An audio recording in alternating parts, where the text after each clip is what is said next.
All right, part 2, the Sit Down Zumock Bunch of BS podcast. It's the Z-Man. I'm back here with Chris Clem.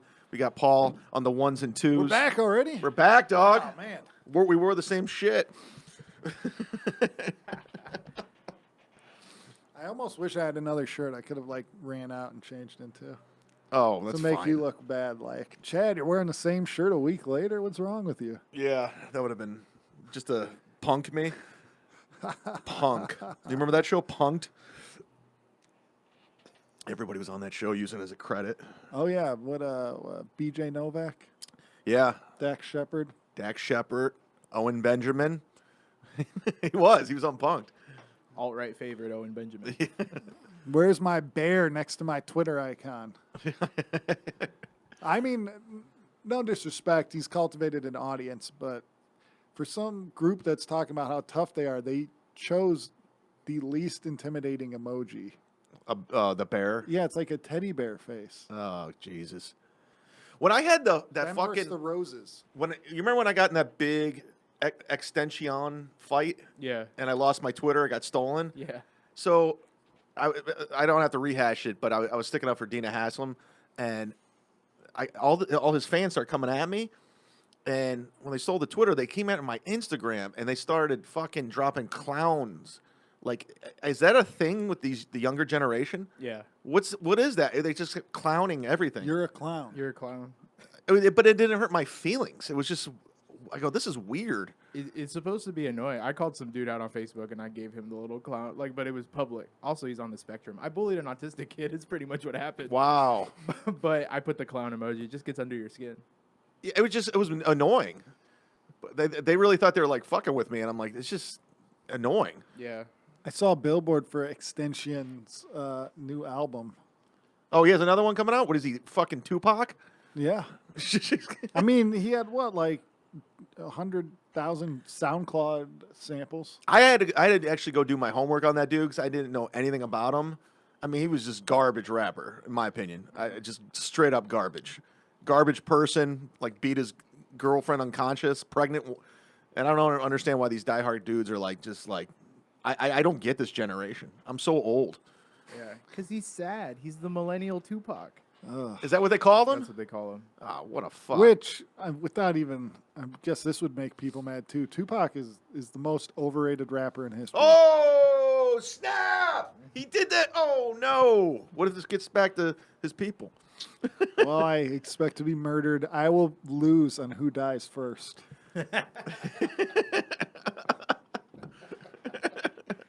Guess what? Well, actually, Tupac already did. Yeah, he's the big loser in that one. I was a kid and he was dead. Chris and I went and saw Prophets of Rage yesterday. And How'd you like them? It's great. Because we're from that era of music, Public Enemy, Cypress Hill, Rage Against the Machine, and Chuck D is like my idol. I just love that dude. And there's not a guy in hip hop who has you put Chuck D up against Extension. Come on, dude. Really? Who's the better rapper? Young generation. All I know is Tupac. I will say, God damn, this is a dope jam. Oh shit. I can name a million rappers better than that. Eminem. You want to talk about my generation? Right to the white guy. Straight to Eminem, MCA, Mike D, Ad Rock, Pete Gas. Pete Best from the Beatles. Prime Minister Pete Nice and MC Search. That's what their name. No, I'm just thinking of just dope MCs that The young black teenagers. Dude, Busta Rhymes. Busta Rhymes is a phenomenal rapper. He's fucking so skilled. Why isn't this dude I don't understand why this generation does not embrace that old school hip hop. It's classic. It's I love classic rock. Yeah, I think it's more because it's vibey, overly produced. The girl Billie Eilish, whatever her name is. Yeah. It's just overly produced. She doesn't sing. She doesn't really sing. She just talks. The way you should look at it, it's accurate. It's the same genre, but it's different. So think about somebody who was really into Deep Purple, and then they hear Korn 20 years later. That's not current generation stuff, but that would be, they're both technically metal, but they would be like, what the fuck is this? But the skill set is like, And they would say those guys can't play their instruments nearly as good as Black Sabbath or Led Zeppelin. like we just saw like Prophets of Rage, and I was watching Timmy C, Brad Wilk, and Tom Morello, just fucking masters of their instruments, musicianship, and all that time, that energy they put into learning that and becoming the best. You could just fucking go on your laptop and just make a song. I just don't get it. I mean, this was 15 years ago already, but Jay-Z said it then. If lyrics sold, truth be told, I'd probably be Talib Kweli. But they don't, is what he's saying. Yeah. And that's 15 years ago. Black Thought. And guess what? Rappers and rock stars die. They all die.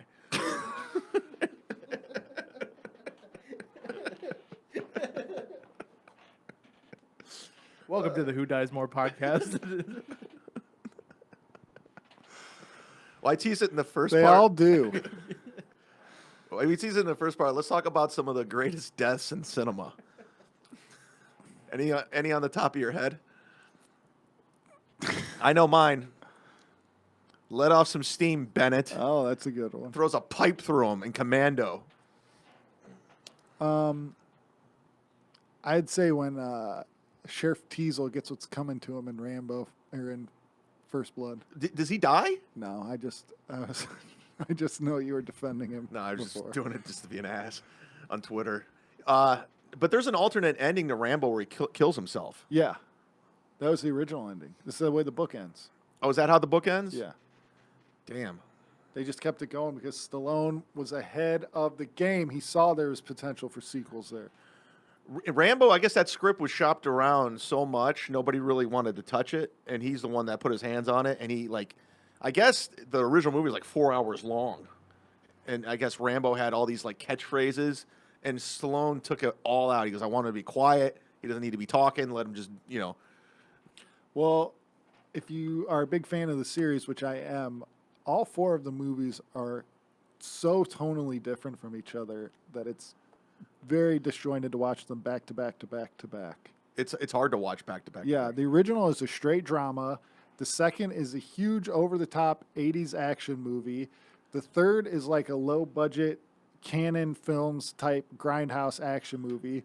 The fourth one is almost like a horror movie where Rambo is the monster, and I haven't seen the fifth one. The fifth one Yeah. looks phenomenal. I want to see it. Old Rambo. Stallone might be the smartest guy in Hollywood, without a doubt. Reinventing himself constantly. I mean, he's still a box office draw at 70. Fuck. And he's on TRT. Oh, fuck yeah. Call Come back on. to the last episode. Who would die more in a fight? Would it be you or Stallone now? I'm sorry, Chad. Stallone would whoop your ass.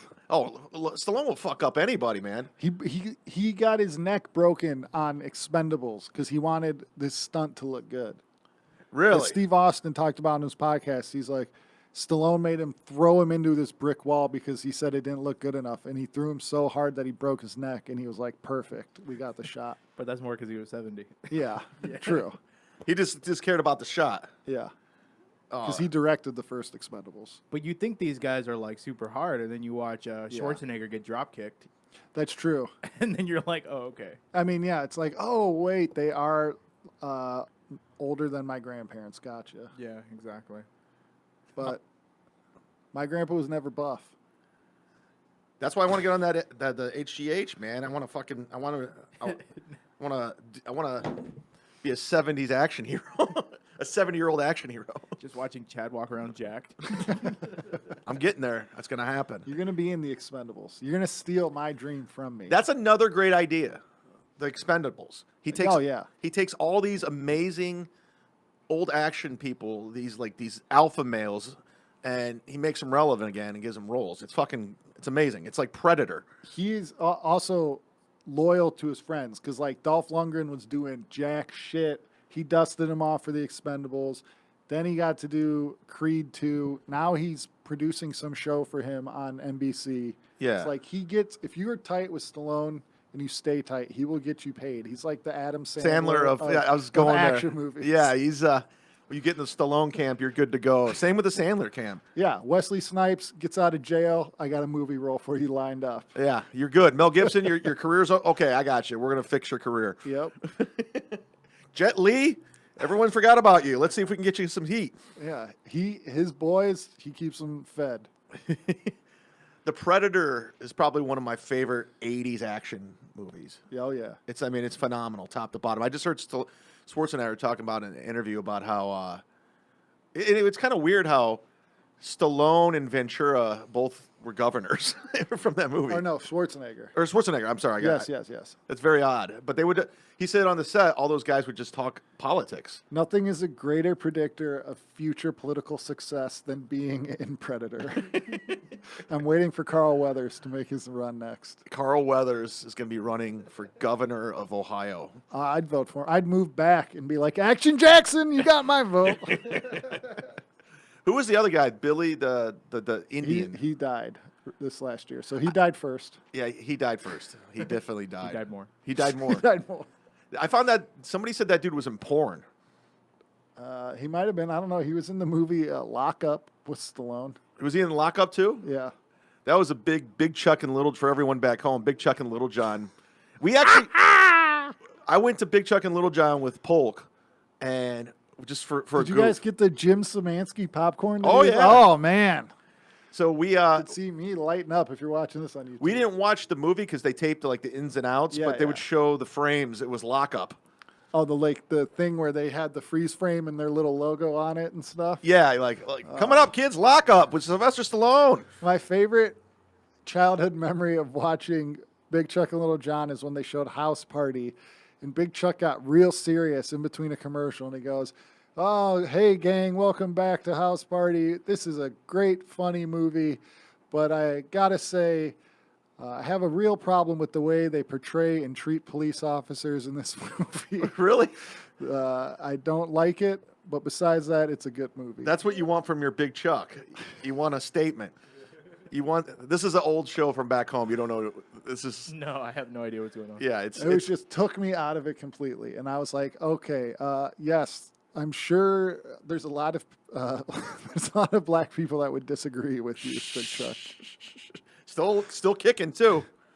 Still kicking, Big Chuck. Shout out, Big Chuck. He I'm he also gave a ringing endorsement of alcoholism in his book when he said the reason he thinks he's been healthy so long in his life is that he had a drink every night, and he thinks just at least one drink tests your body enough to keep it strong. Really? Yeah. Well, I had the fortune of getting drunk with Big Chuck. Bucket list check. I don't think we actually went to his house in Kelly's Island. I've told the story to you, right? Yes, I've heard about this story from, I believe, 3 different people. Yeah. And all 3 of them said that they would see what they could do to get me to visit Big Chuck, and none of them have. Well, yeah, it's out of my hands at this point. Your best bet is with Polk or McBride. I don't know if they have. I haven't talked to those guys for years, so who knows? Who knows what's going on? So Still waiting for my invitation. He's not going to be around forever. 'Cause I'm sure neither of them is listening to this. And Big Chuck doesn't know what a podcast is. Paul, are you a hoops guy? Yeah. Okay. Clipper guy. Oh, that's right. Yeah, you are a Clipper guy. Wait, thumbs down? Yeah, I'm quite upset that the Cavs are playing Los Angeles Lakers the 12th and the Clippers the 13th. Like, my only time to see the Cavs, if I go to both games, is back-to-back. They can't even space that shit out. Nope. But the Clipper games are still remarkably cheaper than the Laker games, like by a lot. I thought Yeah. the prices would skyrocket on the Clipper games. They went up like $4. Really? Yeah, that's it. I would definitely get the better seats for the Clippers game. Yeah, that's gonna be sick. No, I'm excited for the Clippers. I'm a Cavs. We're both Cavs fans, but Yeah. I originally lived here in LA in 2005.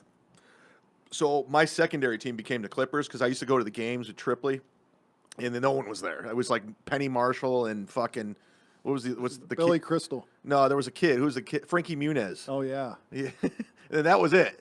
And we used to get them for cheap or free, and we just watch Elton Brand, Sam Cassell, those squads. Those McGetty. teams weren't bad. No. Plus, I liked them because they were always looked at. Because I hated the Lakers, I still do, and I always looked. What?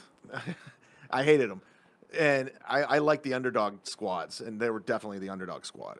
Yeah. Plus, we gave you guys Kyrie Irving, and then we took. Did we? How? Thank So, you, Elgin Baylor. The Baron Davis trade. So we sent Baron Davis and a first that became the #1 pick.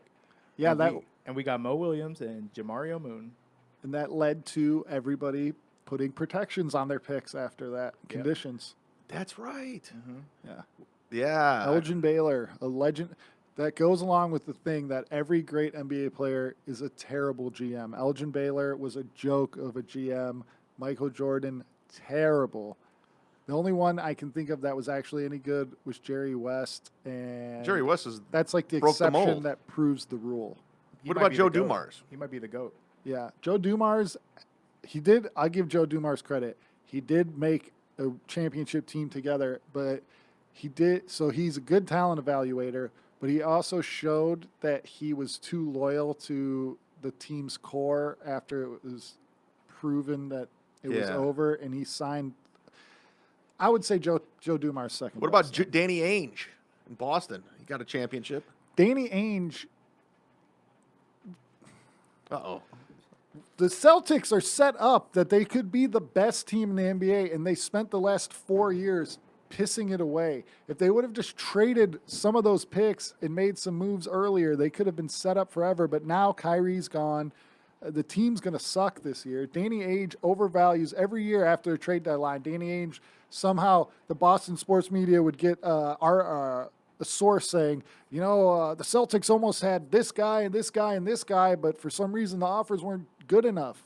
That goes back to the last episode where I said every source for a story has got an agenda, and they all were coming from Danny Ainge's camp to make him look good in retrospect. He overvalued his own players. He overvalued his own picks. He was lucky that they were able to get Ray Allen there that convinced Kevin Garnett to come, and even then they got one championship out of it when they had 4 great players, and they should have got at least 2. So Danny Ainge sucks. Oh, shit. Snap. Danny Ainge was actually better as a coach, but he quit because he couldn't take it, and then he moved to front office, which just shows that being a GM is a lot less taxing on you than being a coach. By the way, the name of this episode, Danny Ainge Sucks. Got it. Just I want to get out there. And he was a baseball player. Danny Ainge, this is why Danny Ainge sucks. He was one of those rare guys who was a 2-sport athlete, but who ever mentions 2-sport stars? Danny Ainge. He made the all-star team on the Sacramento Kings. He played for the Toronto Blue Jays. Nobody mentions him. He's ruined his own legacy by coming across as a whiner in public. Yeah. And I didn't know you had these feelings for Danny Ainge. I didn't know. I hate the Boston Celtics. I hate all Boston sports teams. I'm sick of them being overrated by the national media. Boston sports fans are arguably the worst. How do you feel about Bill Simmons? Bill Simmons, I used to be a big fan, but I can't listen to him, and I find him so annoying now that I stopped following anything the Ringer does. Oh, Jesus Christ. Oh, Kyrie Irving, guys, answer me this. Who is the most overrated player in the NBA? It's got to be Kyrie Irving, right? 2 weeks later after I get him. KOC. The Celtics got to be the best team in the NBA this year, right? Kyrie Irving's amazing. Fuck Bill Simmons forever. I love how you have a Bill Simmons impression. That's hilarious. Were you working on a Bill Simmons impression, or No, is that? I used to be a gigantic fan until I realized that his homerism blinded him. It's like, look, I am a giant Cleveland homer, but So I'm am not I. going to sit here and lie to you that I think the Cleveland Indians are going to make a lot of noise if they get in the playoffs. If they make the playoffs, I'm pretty sure they're going to lose the wild card game. But Bill Simmons has this giant platform with millions of followers and tons of podcast listeners, and he still deludes himself into thinking that every Boston team's got the advantage somehow. And after a while, it just gets annoying. And it's sad because he used to be such a great writer, and I'm sure he still is. But now it's just the same shit over and over Well, again. good news, Chris. On the phone right now from Los Angeles, California, Bill Simmons. Hey, Bill, I'm just kidding. Can I have a job? I saw Tate just quit. if Paul doesn't want to do it, I'll produce your podcast. They're gonna send you to Barstool. I heard Barstool's operation is just a fucking joke. Oh yeah, most likely. Everyone was telling me, like, everyone were over, it's like, don't fuck with Barstool. I guess Rappaport left them and sued them, and then Pat McAfee left. I heard that whole operation's fucked up. There's smoke, there's fire. I don't have any knowledge of it, but there's been so many stories that come out of there that it can't be pleasant. Yeah. They just like the drama. They just like their name being out there in the news. And I mean, that's why the president is doing all this dumb shit, getting kicked out of games and all this stuff. Yeah. What, the president of Barstool? Mm-hmm. Oh, shit. Portnoy? He got kicked out of the Super Bowl. I didn't know that. He was banned from it, and he got a ticket and snuck in. And at halftime, they removed him. Really? Yeah. Yeah, and they said they were trying to get a union, join the union, and he made shirts that were like, "You're fired if you join the union" or whatever, and he was selling them on the website. I'm gonna surprise you guys. We'll see if this works. Chris will be more pumped about this. You can Bluetooth in if you want to the board. Oh, I can? Yeah, I've been waiting to tell you, but Oh, shit. I liked the. How do I Bluetooth in? Okay, so go to your Bluetooth. Okay. And then go to Studio AR12. Hold on. It's flashing now. Is this good podcasting? This is this is what the whole podcast should be. I wonder if somebody's like. Setting up the podcast. So what do I go to Bluetooth? Here, can you help me? Yeah. I'm an idiot. I still want to. This is what the podcast. I should just be Is trying. the podcast still going, or are we paused? No, we're still going. This isn't a professional broadcast. It's a fucking podcast. We're not on the radio, okay? It's not. It's drive time right now. All right, got it. Okay. Mr. Former drive time guy is going to talk about professionalism. Yeah. I'm not gonna. We're not up against it. We don't have giveaways. I should give something away. Give you a copy of Reckless Operation. Well, actually, I had another album. A white guy named Chad. Call in. So, am I hooked up? Yep. I am. Yeah. What was the that See if this works. that wrestling team back the tag team that always wore Argyle? The Mean Street Posse. Yeah, there you go. That's Chad's OG member of the Mean Street Posse. Yeah, that was I was mentioning white rappers. Was that the last episode? I don't even remember. And I said Pete Gast. That's not the guy from third base. He was in the Mean Street Posse. Is this working? Yeah, I hear it. Are you on speakerphone? No. Don't go on it if you're not on it. I'm on speakerphone. Oh, you are on it. Are you calling Earthquake? Do you want to call Earthquake? You have his number, don't you? Yeah. You think he'd call into the podcast? No. You know whose number. Oh, hold on. Give it out. What if this whole time you're calling something like Vince Scully or something?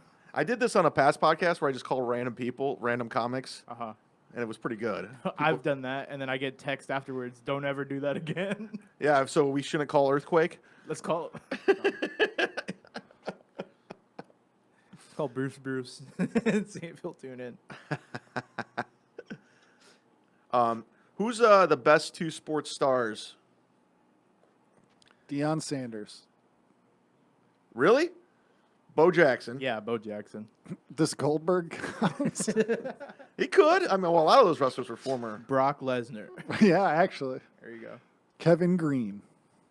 Carl Malone. Yeah, Karl Malone, right? Zeus, the human wrecking machine. What was his other sport? Was it in football? I don't think so. Oh, Ray Rice. Tiny Lister, Ray Rice. Football and abuse. Jim Brown. Jim Brown. Football and acting. No, lacrosse. Lacrosse. Oh, he was Yeah. like in one of the greatest. He actually might be the best two. Like, nobody counts it because lacrosse isn't a professional sport, but he's got an argument for being the best running back or football player of all time, and also an argument for the best lacrosse player of all time. But nobody cares about lacrosse, so they don't even know that. Okay, we're gonna do this now. So, do I need to do the Bluetooth? You're already connected to Bluetooth. So all I got to do is call and we'll hear it. Hopefully. I don't think that's why I had to do the speaker. If it doesn't work, then I'll patch you in physically. You'll patch me in physically. Yeah. Oh, this is gonna be such a treat for Chris. Chris, you're gonna love this Okay. because we were talking wrestling earlier, and I wanted to go to my. Yeah, we're in drive time right now, so you know we hold off to all the big. Like you're in your car. Shouldn't we wait for after the top of the hour? No, we're in drive time. So All right. that's what I should do. I should do a fake radio show. This will work. Let me do a. So, we good? Yes. Chad harasses people on the street. This is cool. This is gonna be a good segment. Do I need to put? No, there you go. Oh, it's working. Yeah. If this operation can do one thing, it's take a call. On this episode of Nobody Answers Chad's Phone Call. I just was texting with him. Son of a bitch. Can we guess who it is? Yeah, I guess. The ghost of Chris Benoit. Oh, That's too soon. who was it? I'm gonna get him on the phone. It's gonna work. He's not answering. I just asked him. Oh shit. You just asked him. He said he would do it. That's a good podcast. He said he would do it. I'm gonna go through my contact information. Oh, David Arquette. You said wrestling. David Arquette's the best. Is he still wrestling? Yeah. Yeah, he is. Yeah. And he's like legit wrestling, huh? Like hardcore wrestling. Oh yeah. I met him at WrestleMania at a bar. Did you really? Yeah, Oh, that's pretty cool. I think he told me. a nice guy. Isn't he doing stand-up too? Probably. I feel like I saw something that he's doing stand-up. Who's better, him or Jeremy Piven? At stand up? Yeah. Him, even if he's never done it. Him. Have you seen Piven do stand up? No, I don't need to. Him. Yeah, I've seen him do stand-up. Godfrey's friends with him. Is he? I was at the Laugh Factory, and Piven was next door with his mom, like having dinner, and we went over there and sat down, and I got introduced, but we didn't really have any interaction. So he seemed nice enough. I don't know. Great hats. Oh yeah. Yeah. He's got a good hat game. Okay, this is going down. Is it? It's going down. Yeah, All right, we're up. we'll see what happens though. So you're not going to tell us who this is? Nah, It's so much. it's not even like worth the suspense here. Hornswoggle. I mean, I know Chris is gonna love it. Okay. Here we go. You ready? Yep. Now on the Lawson's Chip Dip Hotline is comedian, podcaster, and the former co-host of Roddy Piper's podcast, Earl Skakel. Yeah, that's about the round of applause I usually get. Can you hear us, Earl? I hear you. I don't hear anyone else. In studio is comedian Chris Clem, who is a big fan of yours. Yes, I listened to every episode you did with Roddy. Oh, thank you very much, man. Roddy was the best. You were very funny on it, much funnier than all the other episodes. You really pushed it in a better direction. Well, he really originally had me on just because he knew I was so mad about Sting getting fucked over. But I don't know why I take this stuff so seriously. It ruined- Never even met Sting.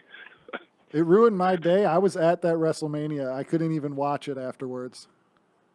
I mean, it made no sense. I mean, it still bothers me. What was that, 3 years ago? Yeah. Or maybe a little longer.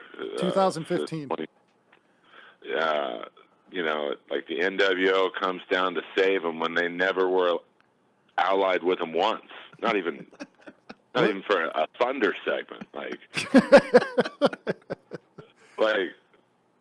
I mean, I know it's fake and all, but like I know when I watch Predator, there's not an actual alien killing 7 dudes in the jungle, but I still like the storyline to match up.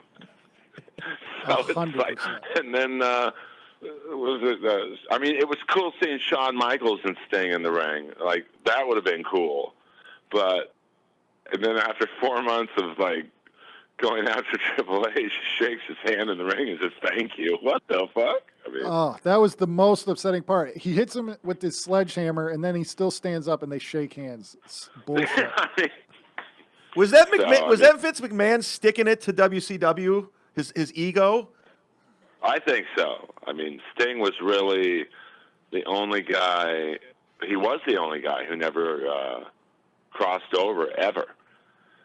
So, like, it could have been such a good storyline where, you know, Mr. WCW, which outside of Flair, and, you know, I don't even know if I count Flair as just WCW because he jumped all over the place, but, you know, it could have been a good storyline. I mean, he should have won against Triple H. You know, it's his first match. A lot of kids in the ring or in the arena don't know who he is, you know, which is crazy to guys like, you know, like us, but like all those 14 and probably to 25-year-olds, they don't watch TNA, so they're probably like, who's this guy in makeup? Yeah, so could have built him up so much. Why didn't they do the Undertaker Sting match that everyone wanted? Why did Triple H put himself in there?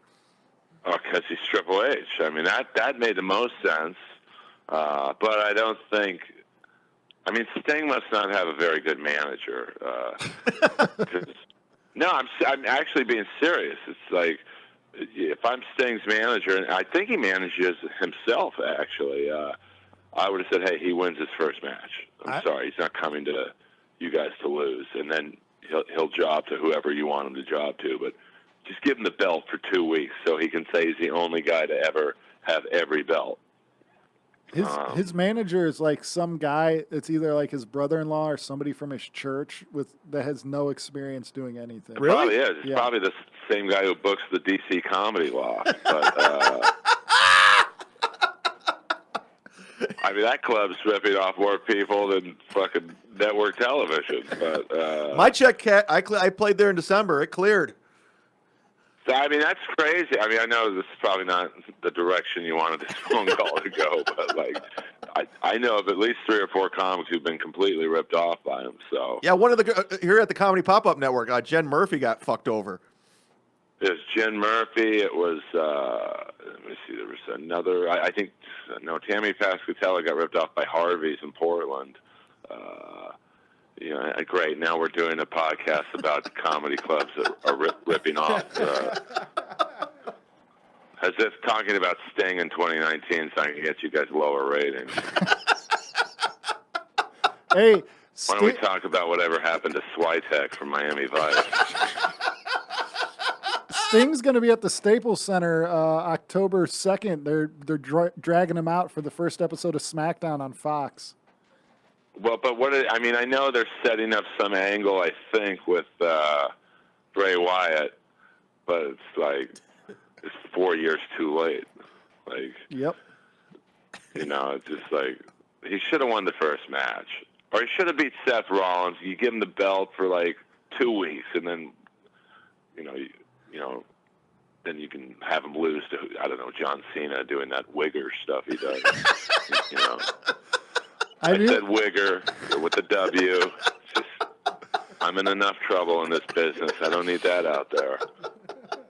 I knew that Sting shit was going sideways when they went from November to the day before WrestleMania saying about how he's going to end the Authority and stick it to Triple H and Stephanie and end it for good. And then the day of WrestleMania, all it was about how it was WCW versus WWE.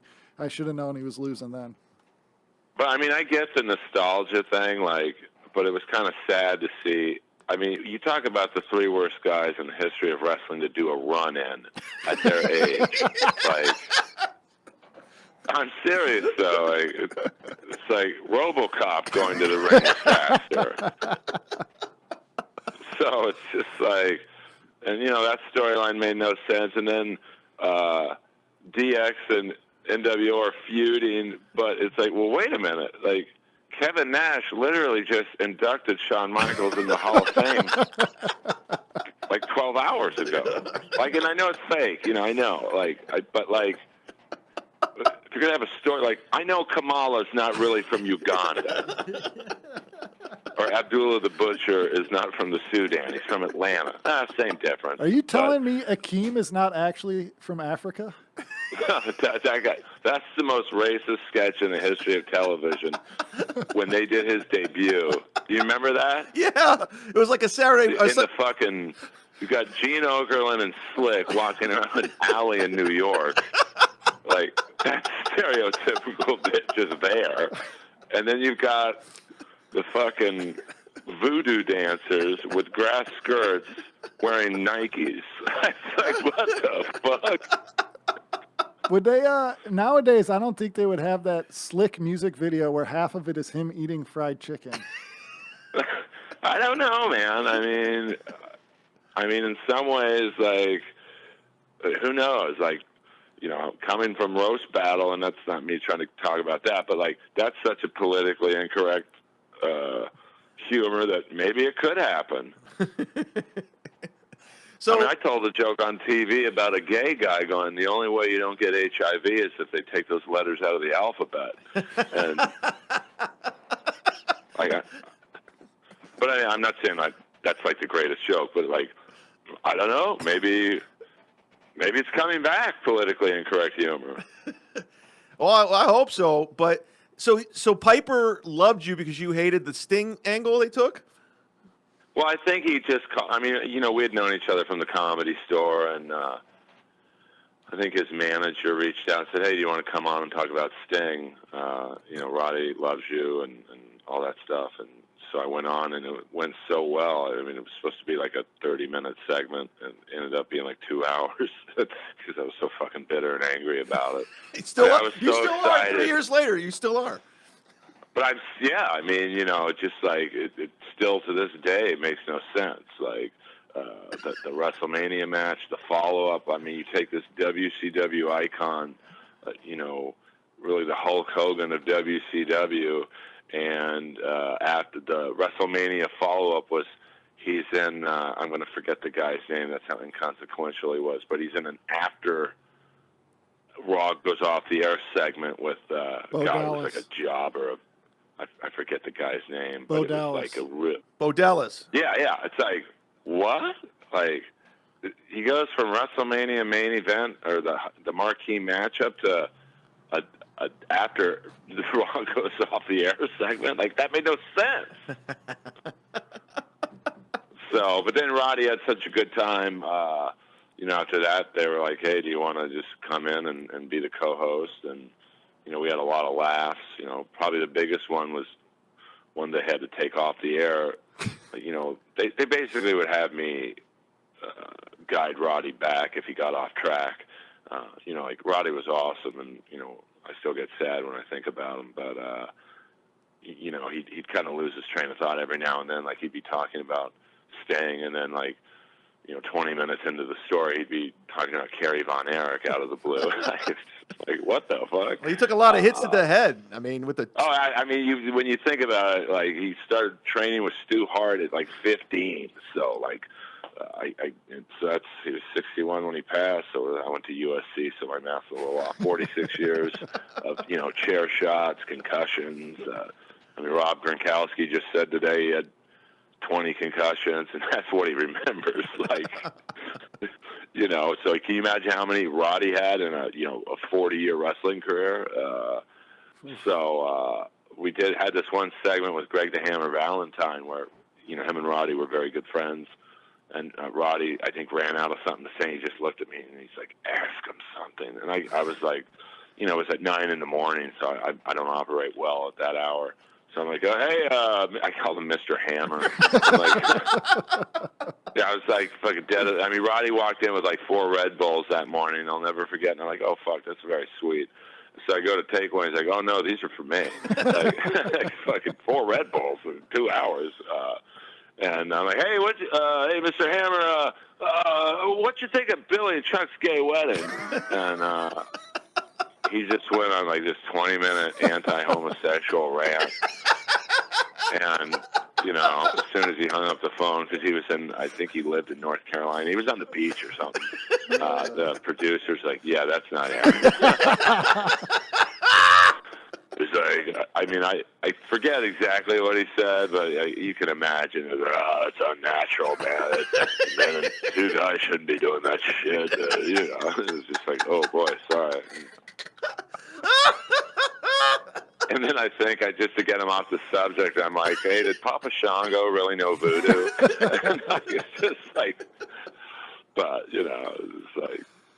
So who got the worst? You know? Who got the worst screw job in wrestling history? Was it Bret Hart or Sting? Well, I would say Sting, just because I think Bret Hart was, they beat him to the punch. They were just fucking him over, so he couldn't do it to them. I mean, Sting never even had the chance to fuck those guys over. And it could have been such a good storyline and better business if you think about it. Like, if you have Sting beat Triple H and then he beats, say, Seth Rollins, someone popular, every kid in that, next town is going to want a Sting shirt or a mask, a doll or whatever they make. And instead, like, you basically bury the guy's marketability, especially after the Bo Dallas segment, which is like, what the fuck? It's like having acting after a porn, you squirt in a porn. It's like, oh, okay, yeah. I mean, Bret Hart definitely got fucked over, but he got a chance to fuck them back when he went to WCW and kind of like, I mean, I know it didn't really work out for him there, but, I just still bothers me, But that was Vince, I think, going, you're not going to have someone from WCW beat Triple H, who's like, Mr. WWE of probably the last 20 years. And I don't think, he definitely wouldn't beat The Undertaker. So, because he's probably really Mr. WWE of the last 20 years, those two. So it was just like, I was so excited when he saved Dolph Ziggler against Triple H. But even that didn't make sense. So, like, why would Sting randomly just show up to save Dolph Ziggler? Like, and I love Dolph, but, like, the writing these days is horrible. That was like high art compared to the way it is now, because at least they had the Authority storyline. So it was like, if Dolph lost that match, then the Authority took over the show. Sting saved it, so he didn't. And then they had the build up to the match, but then the Authority was still all over the show, and now nothing on it makes any sense at all. And it's so dramatically neutered that it's boring as shit. I mean, I watched a little bit of the new Bray Wyatt character because they said that they're building something with him and Sting. So I thought, I'll watch that. And it's pretty funny. But, to me, I would have brought Sting in, and I know you guys didn't want to make this the Sting podcast. So, like, No, I got one more Sting question after this, so keep going. You knew the guy you were calling, so it's your fault. I would have put him up against, I would have had Randy Orton revive the Legend Killer gimmick and just, he's in the middle of the ring, he's cutting a promo saying, I beat every legend, I beat Goldberg, I beat Hogan, I beat Stone Cold, and then Sting drops from the rafters. Now, hopefully they've improved their rigging system. And then you didn't beat me. And then you haven't beat Orton. And then, you could have, like, just give him a win in his first fucking, I think the only thing that ever went worse with a guy debuting is when Warrior debuted in WCW. It was like, that match was like, and I'm the biggest Warrior fan. I'm staring right now at an autographed framed picture he gave me. Let me read you what it says. Actually, Chris is a huge Warrior fan, too. I mean, he's just like, hold on, Earl, always believe, Ultimate Warrior. That's how I live my comedy life. Did you like what? I mean, he was a horrible in-ring worker, but he just, for that time, I mean, I'm 50. How old are you, Chris? 34. I mean, you probably got him at the tail end of his run, but, like, for me, he was just like Bon Jovi on HGH, Well, yeah, he had that appeal as a kid. I remember, I'm sold. I remember when he was the Dingo Warrior wrestling the Diamond Stud, Scott Hall, with Sting. Gary Hart, Ralphie May's favorite manager. And he was the whitest guy on earth, speaking fucking jive. You got to look up some of the clips. I try and turn everyone I know who likes wrestling onto this clip. There's a clip of Gary Hart when he's managing some guy named, I think, Killer Brooks, and it was such a low-budget clip that he's in an oil field, doing a promo, and all of a sudden this black guy in a Cadillac drives by and starts honking because he recognizes Gary Hart. And Gary Hart's like, "Hey, man, I'm doing some business here. I'll talk to you later, brother." so stupid. What was your other Sting question, brother? Didn't he Russell RoboCop at like Bash at the Beach or something? No, he's Starrcade. Starrcade. No, it was Capital Combat. No, you're right. I stand corrected. He was. Well, the thing was, I think. Correct me if I'm wrong, and I probably am. That the Horseman locked Sting up in a cage. Yes. It was about midway through the ring. Was this the Barry? Shows you. Was this the Barry Windham Horseman? Yeah. Okay. So it wasn't like the best Horseman, but still a pretty good group. And like they didn't. You talk about groundlings or UCB being good improvers. What they didn't realize, or maybe they just didn't even think about it, was RoboCop takes a fair amount of time, like to walk. So they lock Sting in the cage, and then RoboCop comes out, and he's literally walking. He's taking literally. I mean, you've seen the movie. And that's why Peter Weller hated wearing the costume, because he said he couldn't walk in it. Same costume.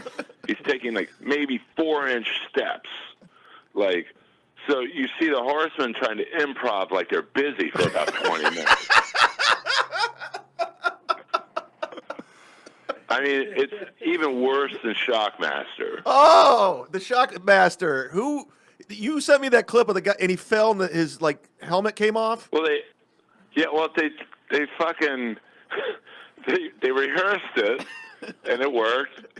And then a couple hours go by, and some backstage guy puts a 2x4 right where the guy steps, and he didn't tell him. So they go to the live,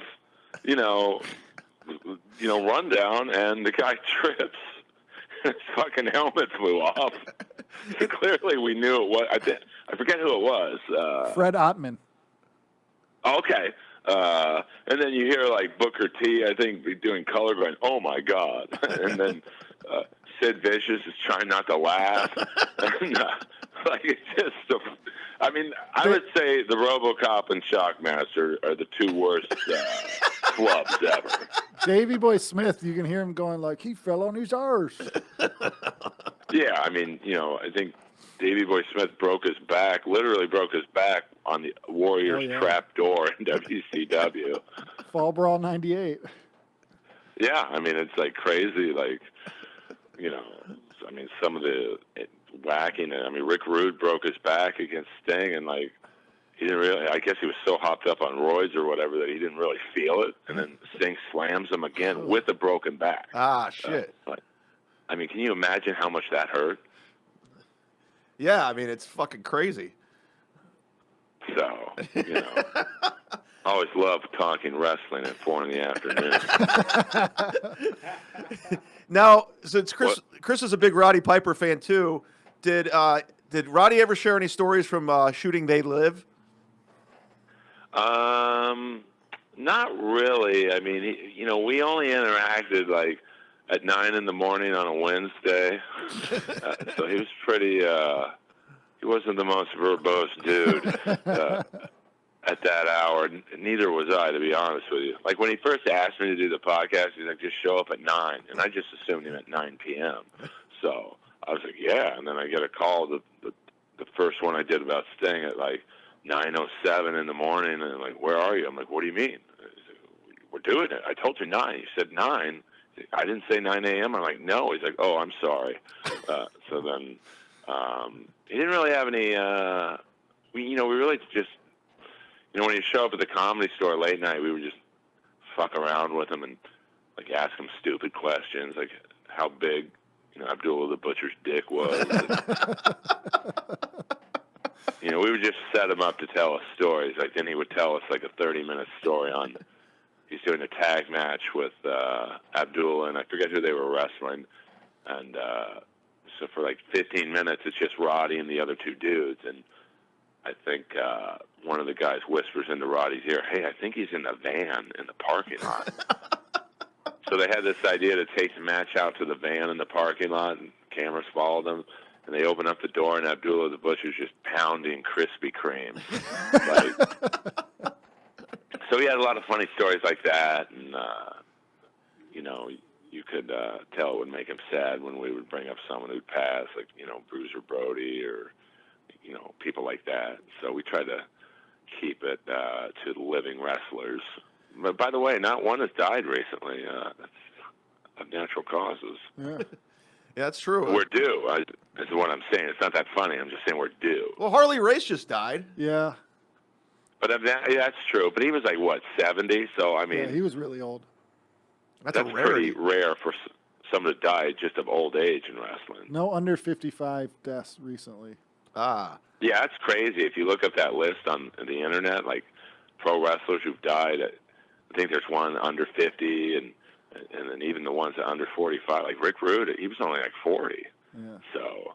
And Roddy was ahead of that because when he came to, I think it was TNA, he had that Frats shirt, and then it had all the names of the dead wrestlers on the back. So that was like something he was really big into promoting. Really? Yeah. I mean, it is crazy when you think, like, how many of them have died. Like, big names, like any other sport, it'd be like I'm a hockey guy. If you had, like, 40, 50 hockey guys who just died in, you know, their late 30s and 40s, you'd be like, we got to investigate this. But wrestling, it's like, fuck it. Earl, one other question. Thanks for calling in, by the way. Do you think... And 9 inches and to the left. What am I, Virgil? Yeah, if you haven't listened, go listen to Earl's podcast, Inappropriate Earl. He has Virgil on in his house. Oh, man. It's hilarious. All he did was talk about how big his dick was. Like, I said, you know, I try and be respectful. You've been to my house to do the pod, and I appreciate it. Yeah, I make people come to me. I don't do phoners like this. It's not that I'm lazy. I just don't know how to do it, to be frank. And so, you know, he came there with his manager, and his manager is the same dude who manages the Iron Sheik. You know, I'm trying to be respectful and ask, like, hey, what was it like being in the NWO? And, like, what was your best match? And, you know, when you turned on DiBiase, and he's like, man, I got a 14.5-inch dick. I'm going to sell me some motherfucking meat sauce. Like, I don't even know what that means. Like, I've been a comic in L.A. for 20 years. I've heard it all. Like, I haven't done it all, obviously, but I'm doing a podcast at 4 p.m. right now. But, like, I'm like, sell your motherfucking meat sauce. And I'm like, oh, you have a line of products out? He's like, no, man, I just want to sell my motherfucking meat sauce with my 14-inch dick. I'm like, well, okay. Like, and then the manager's like, hey, we got to wrap this up. He's got to go. I'm like, motherfucker, where's this guy got to go? It's 2019. His schedule's wide open. Do you think he was lying? About having to go? He was probably just tired and wanted to leave. I get it, you know. What I wanted to ask is, you think that They Live fight scene was one of the greatest fights in cinematic history? Oh, yeah. I mean, I would put that up there in terms of fight scenes. I mean, it's definitely the longest. I think it is still the longest fight scene. And that was the coolest thing at Roddy's memorial at the store. They, you know, I was hosting it, which shows you, you know, the star power of that roast, or the memorial. Like, no one wanted to do it because everyone was so sad. Like, Steve Simone was like, dude, you got to do it. I can't. I'll cry every 2 minutes. So I was like, you know, and the family was like, Earl, Roddy loved you. You know, why don't you do it? And I'm like, I don't think my sense of humor is really right to be a host of a memorial. But, so, you know, I bombed on the first joke. You know, you've been to the Comedy Store. That main room when it's packed, it's like that Springsteen video for Born to Run. You don't see the walls anymore. You just see people. And so it's kind of, I mean, I didn't want to act excited to, you know, because we're all there for a sad reason. But so I'm like, well, you know, hey, everyone, it's great to be here. You know, Roddy be very proud of this event and everyone who attended. But there were a few people who couldn't attend, and I acted like I was reading from my phone. I was like, well, actually, I just got a text from Kamala. He's rolling down Sunset. He'll be here in a second. And no one laughed, but DDP in the back, all I heard him say was, oh, my God. And then I think I did a Pat Patterson joke that he did worse. And employed. He's like the Sandusky of pro wrestling. He must be hell. He must be great with paperwork. I mean, it's really amazing how that guy hasn't been Me Too. I'm serious though. Like, I'm not even doing shtick right now. Like, he's a known pedophile. That's great. Only in the world of pro wrestling would a known pedophile still be employed. He should have been fired after that Mae Young segment having the hand as a baby. What the fuck? See, this is why Roddy wanted me, because I would say these things, and I think he enjoyed me being the heel. What am I? I mean, I had one job interview with the WWE. It was horrible. What happened? What were you applying for? Well, I think I was at a sushi restaurant. My friend worked at DreamWorks, long story short, and Shane McMahon was at the next table, and they knew each other. And so my buddy's like, hey, you should hire this guy as a writer. He's a comic. He's funny, and he really loves pro wrestling. So they fly me to Stamford, Connecticut, and I'm in a boardroom with everyone, Triple H, Stephanie, Pat Patterson, like the whole creative team. Was McMahon there? And just Shane and Stephanie, not Vince. Okay. And so they're like, so what kind of ideas would you bring to the table? You know, and I'm like, well, you know, I'm from the 80s and stuff, so I would come up with the storylines of, you know, the bad guys winning 95% of the match, and he's cheating, and he's doing all kinds of crowd work, insulting them, and then, you know, somehow in the last couple minutes, the good guy, for lack of a better word, hulks up and beats the bad guy, and everyone goes home happy, and Triple H goes, yeah, we're not about that anymore. I'm like, oh, what are you guys about? And this was right around the time when Kane and Triple H were having that kind of like that Rocky II storyline where Kane didn't want to fight him, and Triple H is doing everything he can to, you know, get him to come out and fight him, and you know, and then the final. So they showed me the clip of some of the segments, and then the last segment before the pay-per-view where they eventually did fight was, I guess, in the storyline, Kane had killed a girl drunk driving. Katie Vick. No, I'm like, yeah, and like the last segment or the last thing Triple H did to get him to come out of retirement or whatever was he goes to the cemetery to unbury the body, and like I mean, this is like so long ago, but I think the last thing you see as a viewer is Triple H like humping the body or something, and yeah. And so I forget I want to say you see the silhouette of Triple H doing like a sexual whatever. So they stop the tape, and everyone in the room looks at me, and I'm like, I don't think I'm the right guy for this job. Oh, like, shit. I don't think I couldn't. If that's what you guys are about, I could not come up with something even remotely similar to necrophilia. So, thank you guys. Where's the airport? I mean, I just don't like. But I'll never forget that. Like they stopped it and they all looked at me, and I'm like, oh my god, like I can't. Like, were they proud of it? I tell some raunchy jokes on stage, but like. I don't think I could come up with a full angle based around necrophilia. No, Earl, Chris, you want to know, were they proud of it? Oh, yeah, you could tell, like, this is our baby. You know, it's like, and maybe I'm not cut out, you know, maybe wrestling fans aren't good writers, because, do I have time to tell a quick Bischoff story? Yeah, go ahead. Well, you know, I try and get celebrities on my podcast when I can, but, you know, it's tough. You know, people basically are probably like, who the fuck is this guy? So I would just tweet at people randomly, you know, just figuring, fuck it, why not? And so I tweeted Bischoff, and sure enough, he's like, yeah, I'll come on. I'm like, you got to come to me, though. I live in West Hollywood. He's like, yeah, no problem. So he comes over, and for like 2.5 hours, I'm killing. And I'm starstruck because I'm like, this is the guy who started the Monday Night Wars, and he brought in Warrior, and he created the NWO. Like I'm like killing though. I was locked in for whatever reason. And he's friends with Jason Hervey. Yeah, and I had in like a kind of unrelated side note, I had sat next to Hervey for like years at the King games. He was a big hockey guy. and he would bring Missy Hyatt to a lot of the games. Wow. Because I think they were fucking or whatever. So for 2.5 hours, I'm killing with Bischoff, just reliving some laughs. And then I'm like, hey, man, I know you got to go, but can I just pitch you one idea I have? And you could tell, like, the creative mind, and he's probably heard so many wacky pitches for TV shows and wrestling ideas. He gets on the edge of my couch, and he's like, yeah, man, I love hearing new ideas from fans. So I'm like, well, I know you're friends with Hulk Hogan, and I could automatically see hesitancy in his eyes, like, oh. And but, I know he had some trouble with the N-word and whatnot, and I can see him stiffening up. I'm like, but hold on, easy. Hear me out. What I want to do is, everyone's forgiven in this life. OJ is now forgiven. I mean, you have people playing fantasy football with OJ. Yeah. Like, this guy literally decapitated 2 people.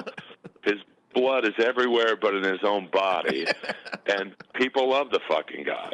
So if OJ can be forgiven, Hulk Hogan can be forgiven. And he kind of like, well, how do you think you're going to heal his image? I'm like, well, what you do is you have a Royal Rumble.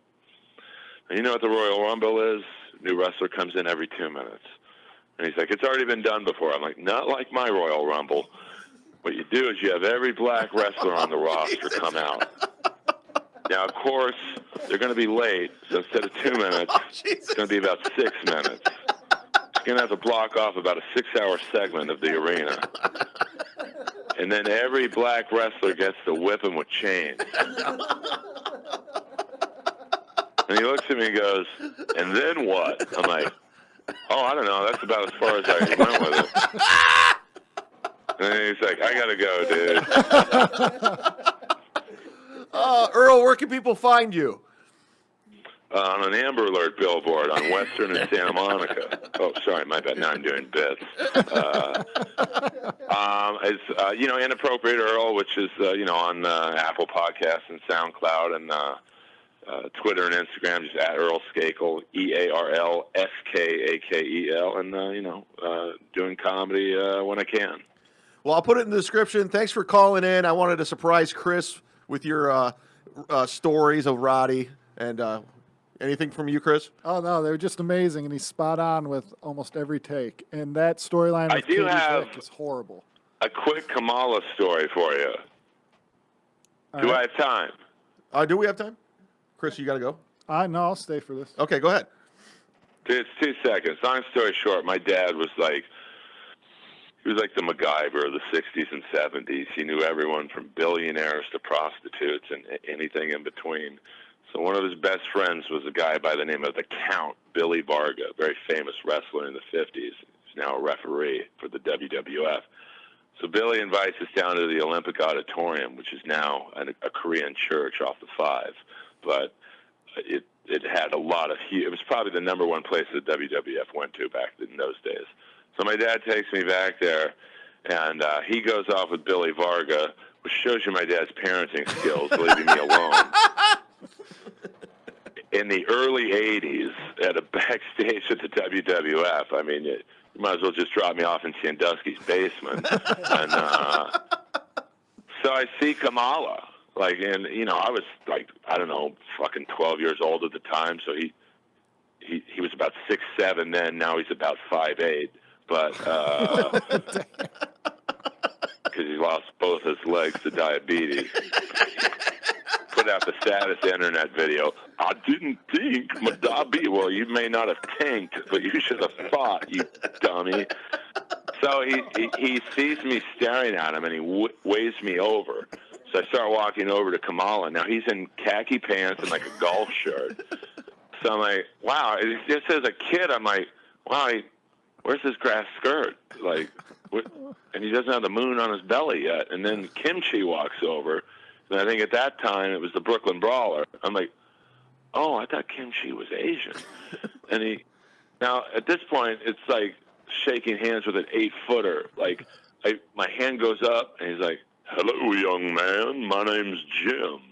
What's your name? I'm like, what are you doing speaking English? Like, what? Where's your grass skirt? And he's like, oh, that's just I think he said, that's just a gimmick. My name's Jim, and I'm from Tupelo, Mississippi. I'm like, you're from Uganda, dude.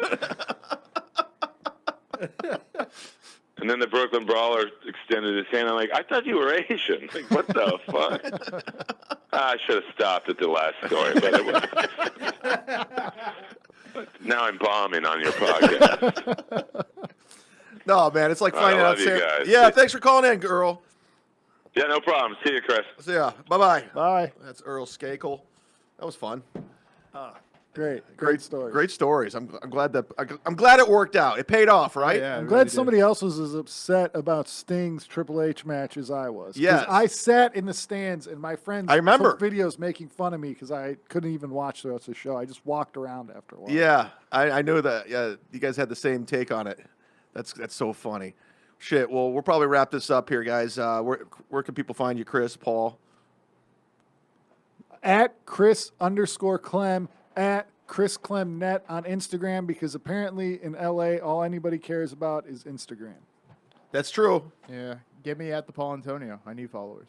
Follow me too. Subscribe to my YouTube page, Adventures in Argyle. Hit up the Patreon, you sons of bitches. $3 a month for additional content. I have giveaways. I do all kinds of shit on there. It's fun. It's behind the scenes. It's exclusives. It's a VIP club, y'all. But that's a wrap. Thanks for listening.